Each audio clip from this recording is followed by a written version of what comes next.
other shows we have for you to enjoy at myclassicradio.net. The Avengers was most certainly not a household name in South Africa prior to the radio series. With no national television service until 1976, the mechanism simply was not present in the country to show television programs to mass audiences. While many other countries reveled in the filmed adventures of John Steed and company, South Africa was not equipped to join in the fun. The series took Britain by storm and made a major impression in the American markets, being that greatest of rarities, a British series given a network transmission slot. However, as a filmed series, rather than a videotaped one, The Avengers was able to gain a modicum of exposure in South Africa through film rentals. Come and listen at myclassicradio.net.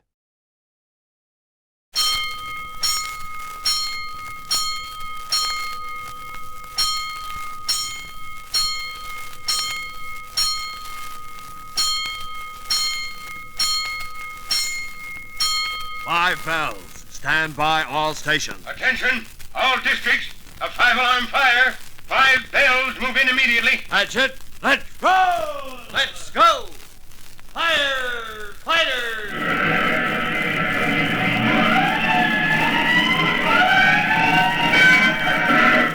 Presenting Firefighters, the true-to-life story of our unsung heroes who stand ready to ride by day or night against our most murderous enemy, the demon of fire. In just a moment, we'll join Chief Cody, Tim Collins, and Jimmy at the scene of the mysterious fire in the film storage vault at the Central Newsreel Company. Jimmy and Tim had gone there to pick up some film for showing at Jimmy's school. And while the newsreelmen behind-the-scenes peek at the newsreel business, fire suddenly broke out among the highly inflammable film stored in the company's vaults. Well, when we left them last time, a very significant fact about the fire had just come to light, which I'll remind you about right after this important message.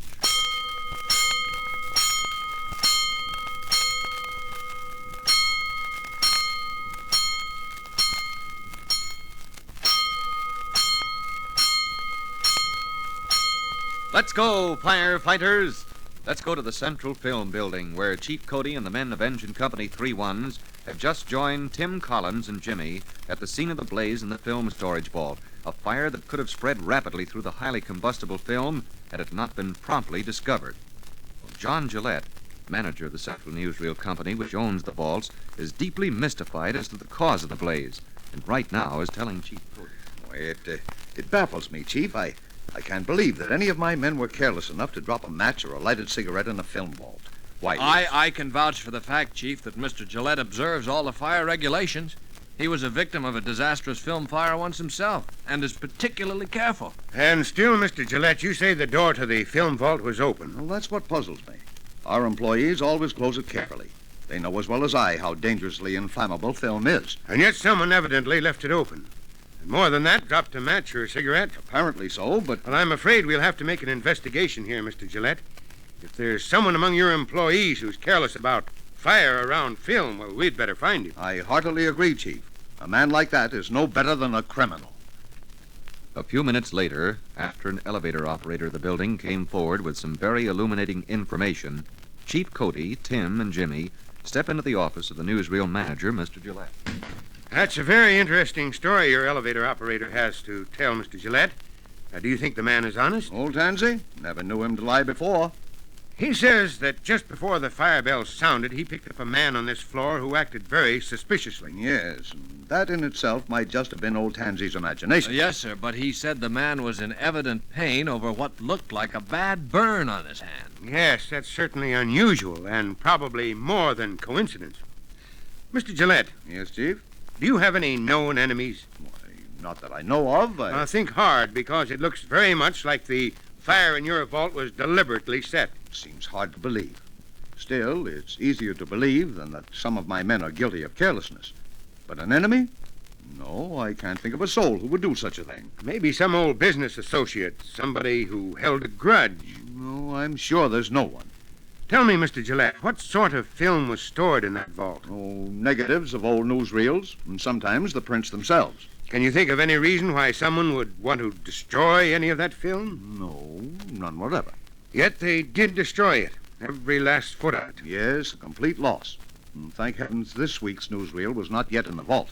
This week's newsreel, you say, hasn't it been distributed to the theaters yet? No, the master negative was in the laboratory being printed. The prints go out to the theaters in town tonight for showing tomorrow. Lucky for you, you saved that much anyway.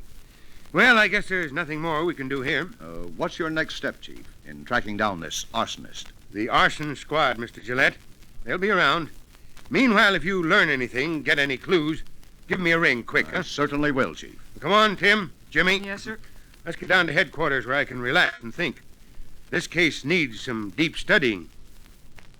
An hour later finds the chief in his office at headquarters, his feet resting on the desk, hands locked behind his head.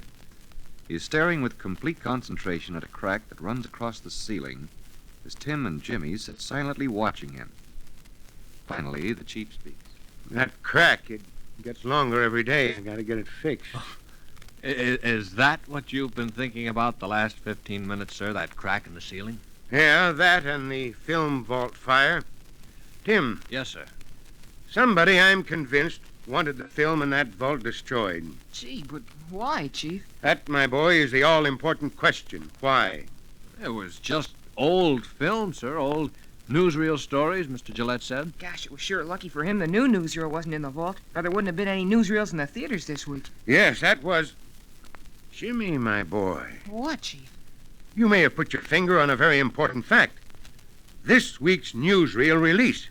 Now, could the person or persons unknown have wanted to destroy that for some reason? Oh, if they did, sir, they failed. Yes, and this afternoon they'll read about it in the papers, that this week's newsreel was saved. The newsreel is to be shown in the city's theaters tomorrow. What are you thinking, Chief? I'm thinking that we'd better alert the police. If this week's newsreel is the film somebody wanted destroyed... And if it is distributed tonight to the theaters and the persons unknown know it... Right. There's liable to be more fireworks as they try to do away with those prints. Now, give me that phone. Sergeant McGurk ought to know about this, and fast. Give me police headquarters. It's a long shot, this theory of the chief's, that the film the mysterious arsonist wanted to destroy was this week's newsreel, which by a miracle was not in the burned vault. But whether or not he's on the right track, Detective Sergeant McGurk is alerted to watch all theaters that night. Meanwhile, Chief Cody had appointed Tim to assist him in the fire mystery. And right now, the two men are riding back to headquarters in the chief's big car after a conference with McGurk. What do you think that next move will be, Chief? By the person or persons unknown? Yes, sir. If they're after the prints of that newsreel, I figure they'll go after it at the theaters around town where it's being delivered. Well, McGurk ought to be able to take care of that. Yes, with a detective posted at every theater in town, they ought to nip any plot right in the bud. Of course, sir, if your theory's wrong... Well, then all this works for nothing. But somehow, Tim, I feel that... Headquarters calling Chief Cody. Headquarters calling Chief Cody. Oh, hey, they want you on the radio, sir. I'll take her. All right. Chief Cody, go ahead, headquarters. Call just came in from District 12, corner of Jeffries and 29th. 3 ones and 205 have rolled. Right, headquarters. Got it. Corner of Jeffries and 29th. That can't be right. Well, why not, Chief? Why, there are no buildings there, nothing but vacant lots. Still, headquarters couldn't be wrong. We'd better roll.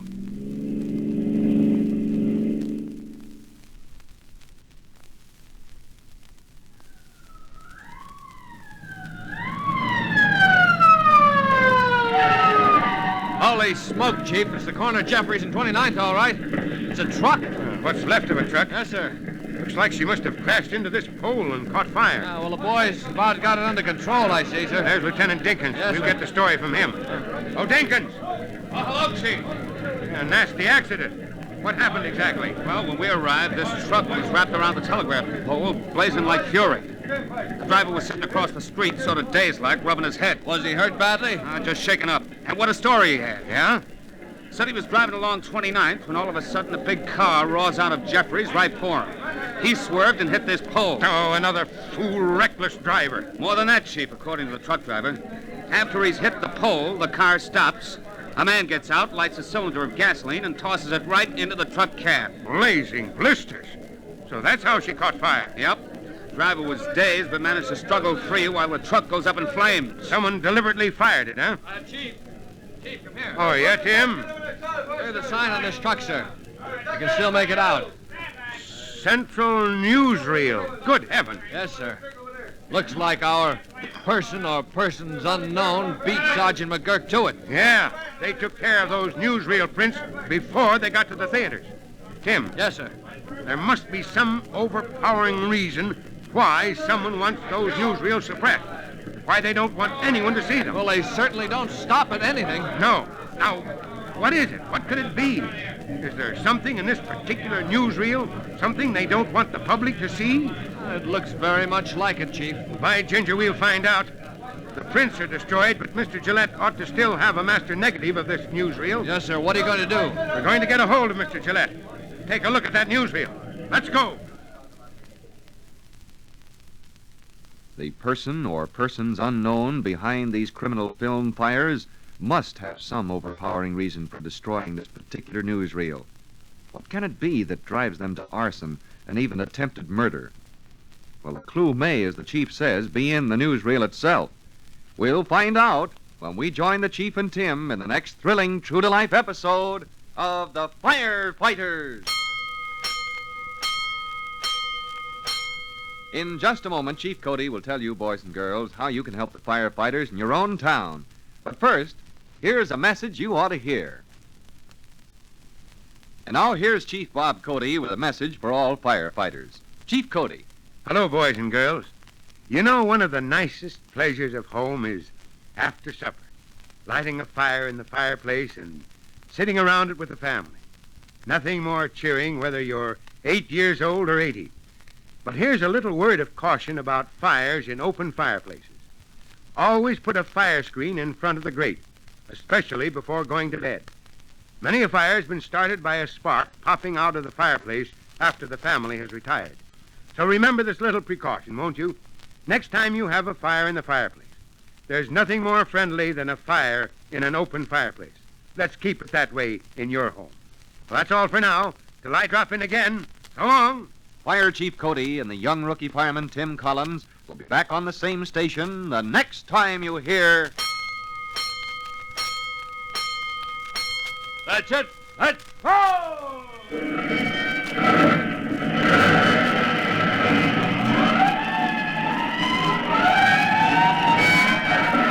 Let's go! Firefighters! Firefighters is a copyrighted feature of William F. Holland Productions.